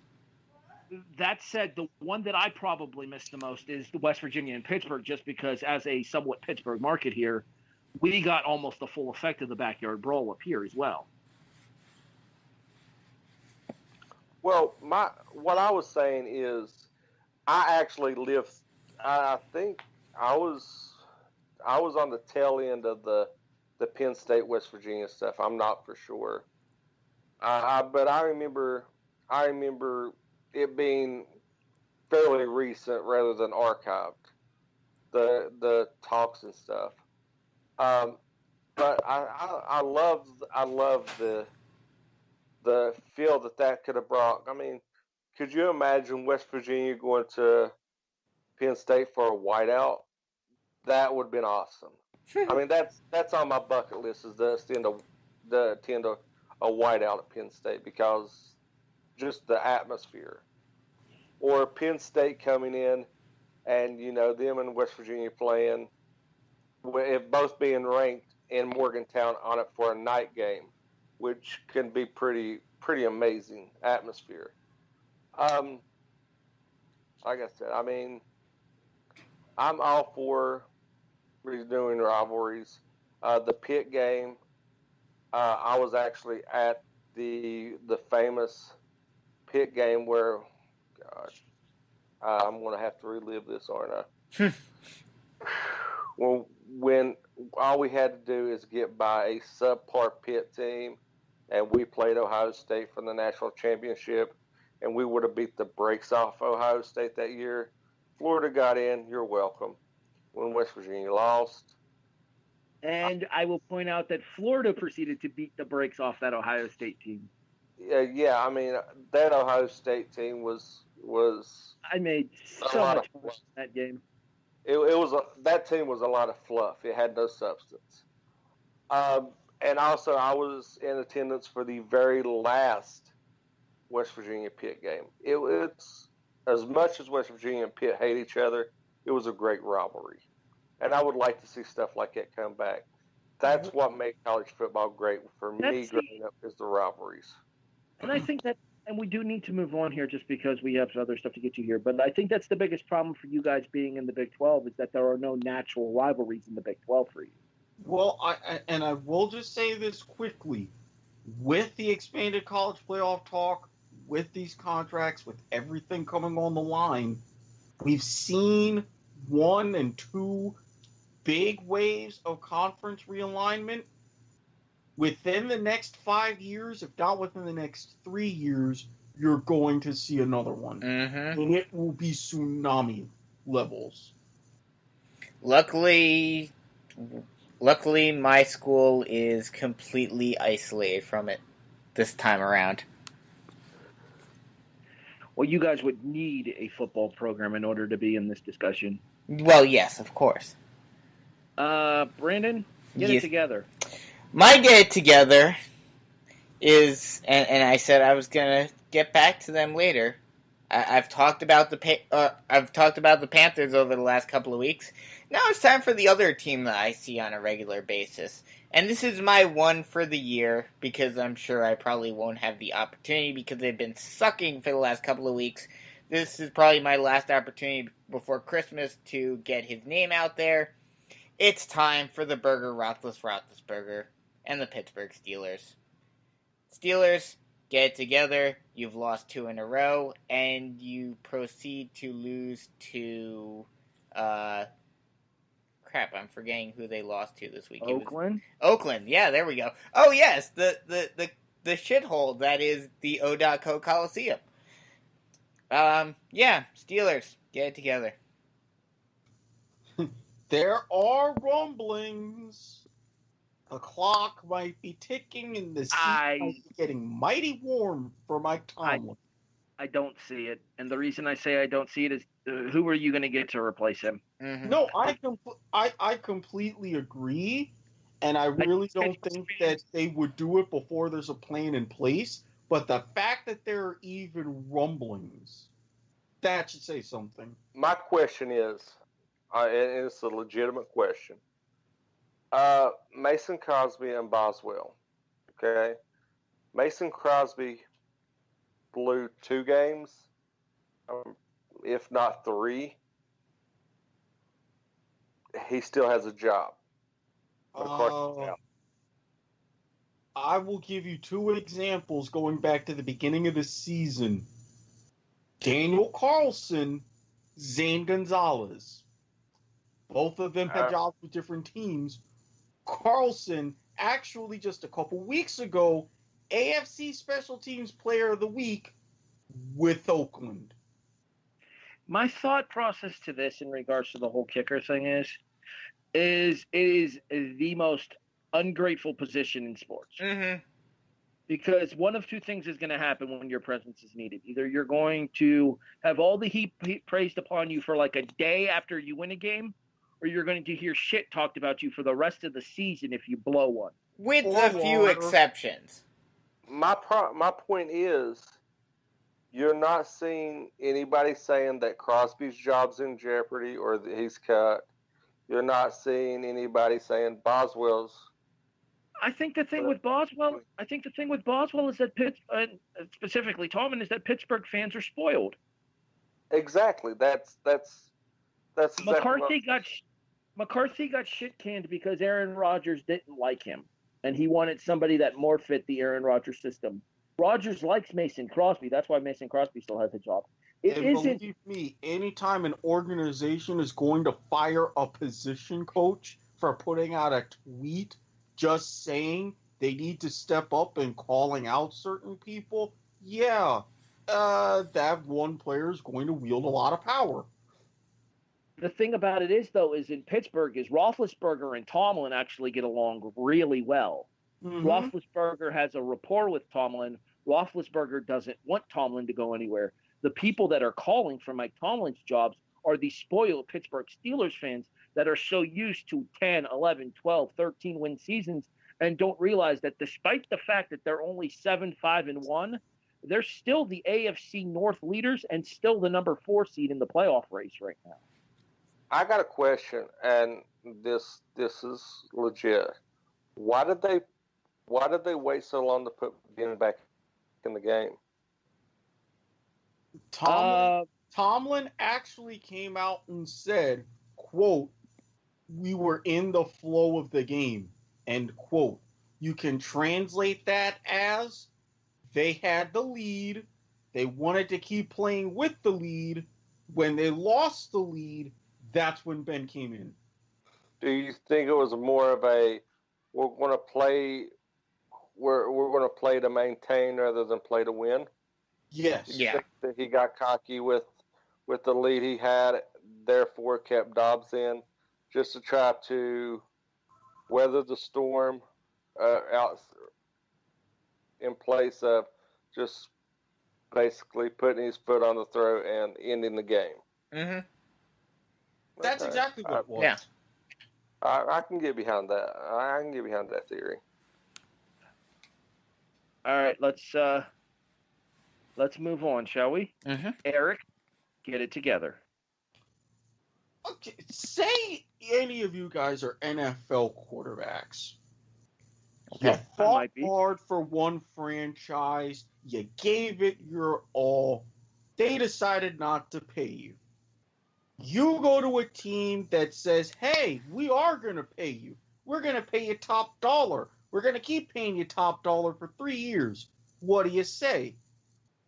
When you're in that situation, you know you're finally achieving everything that you want and fought so hard for. Wouldn't you play like it and be appreciative of it? Mm-hmm. Kirk Cousins, 3 years, $84 million guaranteed. Taking your wannabe pompous Michigan State ass out of the locker room, screaming at people you like that as you limped a team to a 9-7 record and a playoff appearance. I knew damn well when Washington wasn't going to get your name right, they weren't going to pay you. So you took your whiny free agent ass to Minnesota, who gave you nearly $30 million a year guaranteed for 3 years. You smug, bad commercial being in with your family ass is 5-19 in primetime games. Had I followed my own damn advice that morning, went on my bookie, and hammered the Seahawks because of you, I would have won me some money. For God's sake, Kirk, get it together. Your ass should have been shut out with you and your garbage yardage. Yeah, that was the big takeaway that I had from watching the tail end of that game, is the fact that Seattle's defense let them drive the field at the end of the game and cost themselves the shutout. I was a little disappointed when I saw that final score. It's like, well, 21-7? Bro, finish the job. It's Kirk Cousins. He gets all turtled up in shrinkage on Monday night. Take advantage. I could have told you that he was... I could have told you he was mediocre at best when he was in Washington. I knew he was mediocre at best when he was in Washington. That's why I'm like, they're not going to pay him. They're not going to pay him. Sure enough, they did. Pay him. You know what the only thing missing is, though? I guarantee you Washington's missing him right about now, though, especially with the hassles they've had at quarterback this season. Oh, I'm sure both teams are wishing that they had kept who they had last year. Well, I don't know. Case Keenum's not having that great of a season in Denver. Not to mention Pat Shurmur also left, so... True. All right. So you know how we told you couldn't take Carolina and get it together this week, Brandon? Yeah. Because I'm kind of taking them by proxy. Okay. Every team in the AFC North that isn't the Cleveland Browns, get it together. Baltimore, lost. Cincinnati, lost. Pittsburgh, lost. Cleveland, won against Carolina. The AFC North is a joke this year. 7-5-1, 7-6, 5-7-1, 5-8. The division will be lucky to finish 500 combined at this rate. AFC North, get it together. I will come to Baltimore's defense. If you've got a guy completing 20-yard no-look passes, you're really not going to win a whole lot. Yeah, I really hate to give that little Kermit the Frog looking bastard credit. But hey, what time is this? What time is it, Harry? I don't know. My watch is broken. Sorry. Erik? I'm pretty sure it's Mahomes' time. You both can go to hell. That shit has ran its course. Beat the dead horse. Oh, it won't run its course until they get knocked out of the playoffs. It's birds with one stone as well. Fuck you, PETA. Anyway. Anyway. All right, with that being said, it is now time for our show closing segment. As per usual, we end with Are You Serious? Erik, I don't know what the hell is in the water down there. Maybe it's because you were smoking last week and that had something to do with it. But for the second time in 3 weeks, you actually won last week's prediction segment. And could you tell them my record for last week in particular? 2-0, 2-0 plus 20. Thank you very much. And remember when I said about that stone cold lock with the Packers? I will also point out that you now have more straight up wins on the season than Jason does. But really? but the big question is, who is in the lead now? You have a straight up lead on me and an 8. Shit. Yeah, I kind of crapped the bet last week. All I'm going to say is who had the biggest margin of win? Who was the biggest upside last week? Okay, to be fair, you guys played a depleted Washington team. It doesn't matter. Did anybody else take the Giants? I need to go back throughout the entire season and put those numbers together. Who's had the biggest and the worst straight up? Because I think you've had the worst straight up. The worst. I was going to say, I probably you could just probably give me both trophies. Because technically you and Brandon tie for the worst loss overall because you both took Philly against New Orleans in the game they got beaten 41-7. No, I think I took a college game and I got the break speed off of me. We're tied for the best win on the season, Jason. Are we? Yeah, the Buffalo game against the Jets. The one in New York, or at Meadowlands, we both gained 38 points from that game because Buffalo was a 7-point underdog and they won by 31.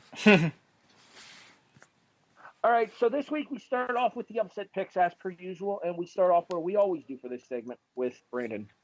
Erik, remember when I was talking to you about something about be prepared for something when you were talking about your Jaguars? Uh-huh. Oh yeah, that's right. I'm trusting you this time around. Yeah, the Jaguars suck.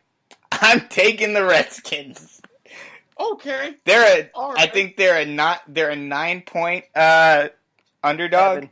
Oh, 7? Okay. Yep.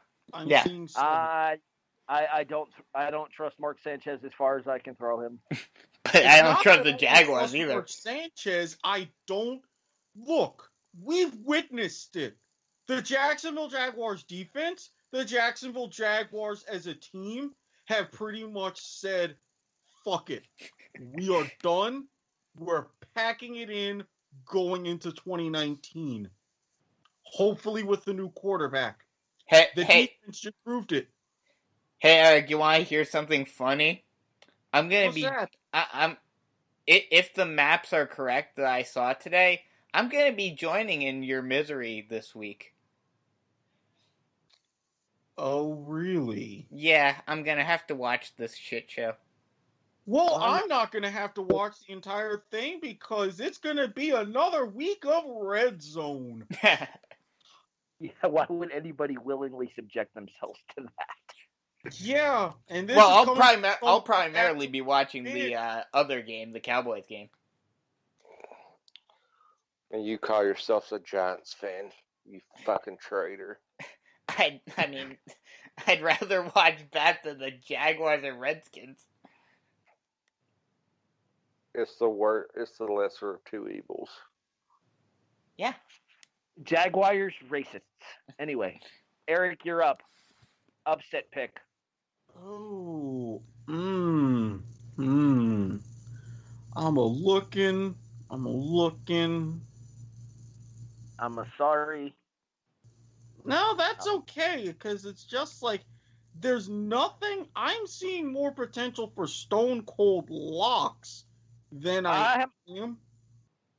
Yeah, I have my stone cold lock set. My upset pick was kind of decided during the course of the show.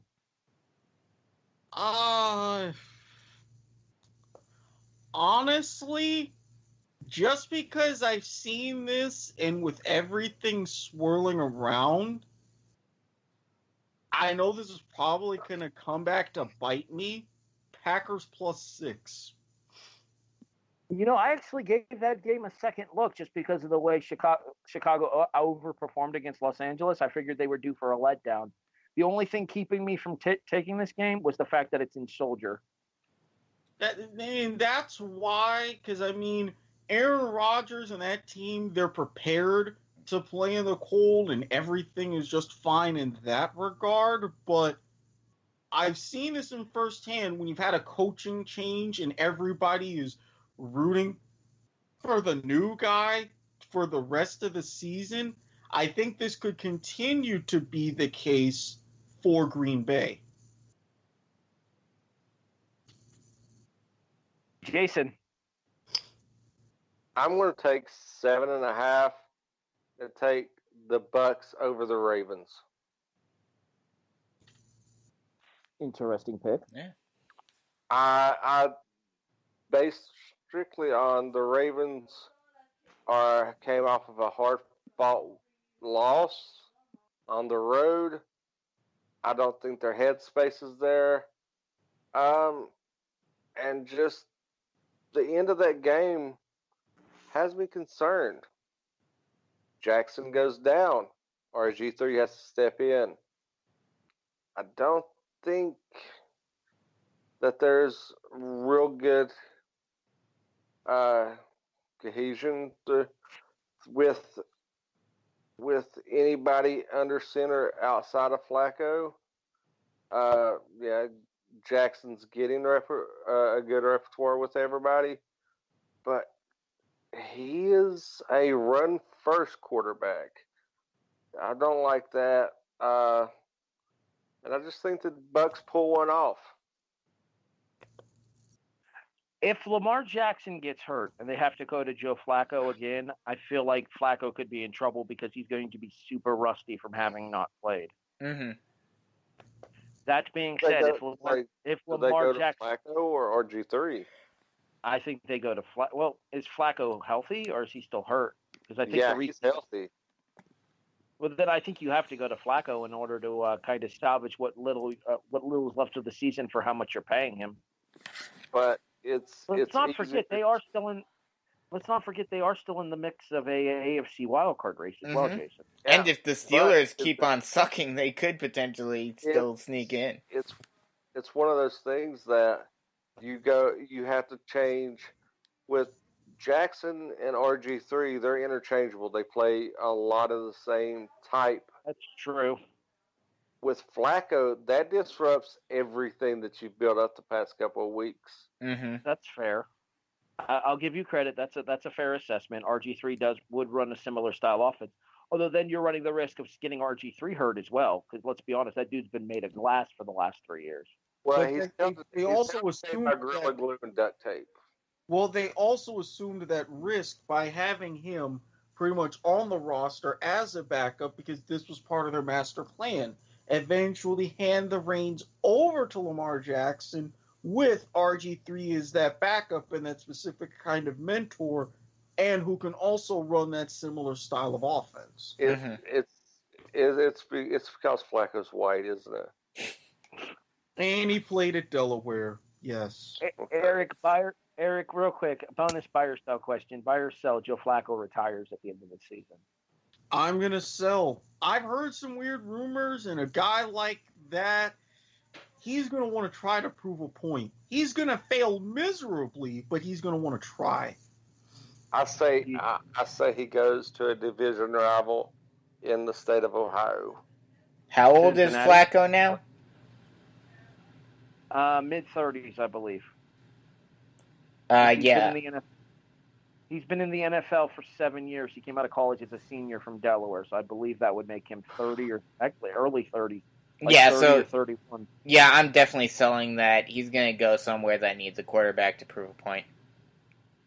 I think Flacco has enough money, though, that if he wanted to walk from the game, he could. I'm just saying. All right, so I originally had a different game selected, but I'm going to stand by my guns on a prediction I made on our group chat. My original pick, and I talked about this during the show, was Tennessee over the Giants, +3. I stand by what I said earlier, Jason. Tennessee is still in the midst of a wild card race. They need this game more than you guys do. That being said, my official prediction, and I'm going with the game of the week, I am taking the Los Angeles Chargers plus 3.5 over Kansas City. Wow. That's a bold one. I thought about it. Yeah. But... I looked at it, I thought about it, but then I was like, it's at Kansas City, too. It's... Erik Berry is back. Melvin Gordon's still questionable. Austin Eckler's out. It's okay, but here's the thing, though. In regards to that Melvin Gordon and the Austin Eckler thing, Spencer Ware's out as well. True. As is Sammy Watkins. Mahomes is going to have a limited group of targets this week as compared to his traditional full stable of options in both out of the backfield as well as his wide receiver core. His best options this week are only going to be Tyreek Hill and Travis Kelce because you don't know what he's going to get from the running back position. And outside of Tyreek Hill, there isn't a good number 2 wide receiver healthy for this team right now. I think that the Los Angeles Chargers, I almost called them San Diego out of course of habit. I think the Los Angeles Charger defense, and specifically Joey Bosa, who's fighting for the NFL lead in sacks. If I'm not mistaken, he's actually getting close to Michael Strahan's record. I believe so. He's getting fairly close. The thought that I had here is that this Chargers defense is good enough to be able to carry them even in the absence of Melvin Gordon and Austin Eckler. I'm going Chargers plus 3.5. Brandon. Yes. Lock it up. My lock for the week is, in spite of them winning last week, I am taking the Seahawks over the 49ers. You son of a bitch. All right, I'm changing my pick because I need to make up ground. Erik? Which game did Brandon just pick? Seahawks and 49ers. Okay. Seattle over San Fran plus -4, I think it is. Okay, I think it's 3.5. I had a different one because with the implications and tying in a certain team that's been featured a lot on Get It Together, I think that they're going to play down just one more week. Saints -6. Over the Panthers? Yup. I was looking at that one. But the only reason why I didn't take that one is because it's a divisional rivalry and the Panthers are playing for their lives. Do I think they win? Probably not, but I think it'll be a 3-point game. But I also think that this is, if anything, this would be a big bounce-back game for Drew Brees, considering the little slump that he's on. I was just about to say that, not to mention Drew Brees has been money on Monday Night Football in his career. True. Oh, yes. There is absolutely nothing from taking me from New Orleans. I was actually on that one as well, so now I have to change my pick the third time. At least you don't have to worry about Erik catching up. I mean, he's only 3 games behind me in the straight up, kind of. What? Really? Yeah, I have 8, you have 5. Ooh, interesting. Did he just turn into Billy Madison there for a second? Think What the so. fuck was that? I thought he turned into Fu Manchu. See, Jason gets it again. Jason, lock it up. Erik, since you're a token black guy, do you got a 40 available? No, I have to go around to the liquor store on the corner. Well, because I want to pour some out for the homer. I'm taking the Giants God damn it. over Tennessee. I'm rolling with the homers. I mean, I wish you well, man, but I don't think it's going to end well this week. I am shocked. You can lock it. You can lock it up on the other side. Well, he already see picked what Tennessee as the upset. I almost picked Tennessee, but I switched off of it to the Chargers over the Chiefs. Right. Yeah. I decided to put my money where my mouth was on that game. I'm surprised nobody else touched this one, and especially with the fact that the line is only 6. If there is one thing that we can definitely all cohesively agree on this show, it's that the Jets suck. No, it's not Jets, Jets. It's Jets sucks. Yeah, I always heard it as JETS, fail. Well, they get Deshaun Watson in the Houston Texans this week, and Houston's still in the running for a first-round playoff bye. The number is only 6. The reason I stayed away from that game, West Coast coming East Coast, time differential, and everything. It's only a 1 hour differential, though. Yeah, they're coming from the middle of the country in the central time zone east. Yeah, yep. Houston's in the central.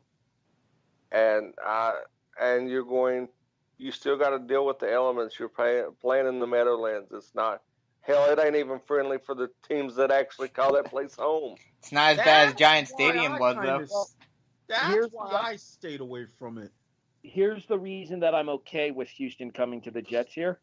Because this game is a 4:30 start, which means even if it was a 1 o'clock game, it would have been noon for them locally. True. But this is a Saturday game. Both of my, the Chargers and man, that's the Thursday night game. I'll be done for the week by Saturday night. I'll be like, you guys get to top that, ha! And then watch me go 0-2, and you will. Yeah, the whole thing is, it's not so much the time difference, it's the elements that I'm concerned with. Exactly. That factors in tremendously. The only reason why I didn't take that one is because of how they didn't do all that great this past week. Yeah, but that game this past week was against a pretty good Indianapolis team. True. That just got shut out. This is okay, but that Indianapolis team has in the running for a wild card berth. How's Jacksonville doing for that postseason? Why do you think I was even more pissed off? My thought process behind this year, and I stand by it, like what I said earlier.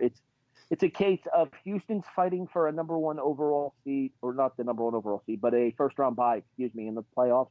The opportunity to not have to play in the wild card round, as well as to guarantee to host a divisional game. Whereas the Jets have literally nothing to play for. They were mathematically eliminated from the postseason last weekend when the various teams won. So with the Jets mathematically eliminated and the Texans playing for a potential first-round bye, I'm going to go ahead and take Houston +6. Fair enough. Okay. Do we have anything else to get to? Don't think so. Not on my end. Well, in that case, Jason, where can people find you online? I'm not. I'm taking a hiatus. I'm changing my name. Now, if you want to bitch and complain, you can send me a message on Twitter. I don't care. I probably won't reply because I'm trying to get Pat McAfee to do a guest spot. But if so, it's at TurkeyGlue822. I'll probably tell you to fuck off. It's okay. It's my thing. In fairness, he tells me to fuck off on a regular basis. So don't be offended. It's just how he is. Brandon, where can people find you online? On Twitter at Bisco_GothamSN. And hopefully soon back here for Raw and SmackDown. Well, you talk to Cedric. You get that figured out, and then I'll be good to go for SmackDown. Yep. I never stopped being ready to go for SmackDown, but there was no reason to only do one show a week on the network. Yep. Erik, where can people find you at? At Squid Sportshead. Join my quest in hitting up at BetMyBookie on Twitter because they claim they respond to every mention in DM, but clearly they don't. Otherwise, we would be in further talks for a more official sponsorship by now. Because someone's willing to do commercials around here, Sean.